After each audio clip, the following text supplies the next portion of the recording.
महाराष्ट्राच्या राजकारणातील सर्वात मोठा धक्का आणि एका पर्वाचा असा अनपेक्षित अंत। उपमुख्यमंत्री अजितदादा पवार आता आपल्यात नाहीत, पण त्यांच्या मृत्यूचं कारण ठरलेल्या त्या विमान अपघातामागचं गूढ मात्र दिवसेंदिवस वाढतच चाललंय। विमानात ना तुम्ही होता ना मी। विमान कधी उडवायचं आणि कधी उतरवायचं हे फक्त पायलटच्याच हातात असतं।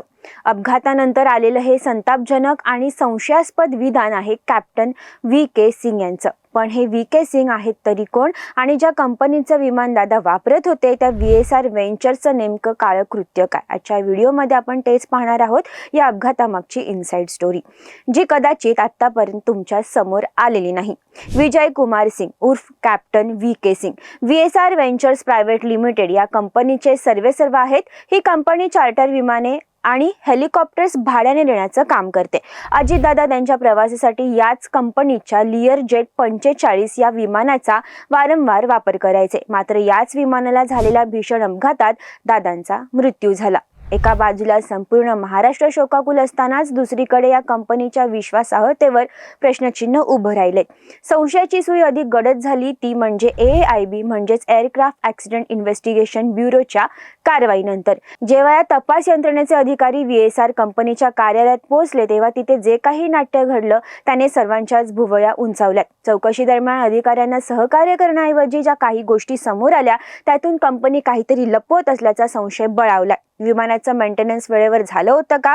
विमानाचे तांत्रिक भाग निकामी झाले होते का? की सुरक्षेच्या नियमांना हरताळ फासून हे विमान उडवलं जात होतं? या प्रश्नांनी आता संपूर्ण प्रशासनाला हादरवून सोडले। Captain VK. सिंग यांची ही कंपनी आधीपासूनच काही कारणांमुळे वादाच्या भोवऱ्यात राहिली आहे, पण आता राज्याच्या उपमुख्यमंत्र्यांचा जीव या कंपनीच्या विमानामुळे गेल्याने हे प्रकरण केवळ तांत्रिक राहिलं नसून त्याला राजकीय वळण मिळाले।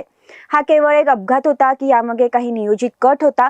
कंपनीच्या मालकाचं तो विधान नेमकं काय संकेत देतो? हे सर्व प्रश्न आता अनुत्तरित आहेत। अजितदादांच्या जाण्याने निर्माण झालेली ही पोकळी कधीही भरून न येणारी आहे, पण त्यांच्या मृत्यूला कारणीभूत ठरलेल्या प्रत्येक गोष्टीचा तपास होणं गरजेचं आहे। व्ही.एस.आर. कंपनीची चौकशी आता कोणत्या वळणावर जाते आणि कॅप्टन व्ही.के. सिंग यांच्या दाव्यामागचं सत्य काय हे पाहणं महत्त्वाचं ठरेल।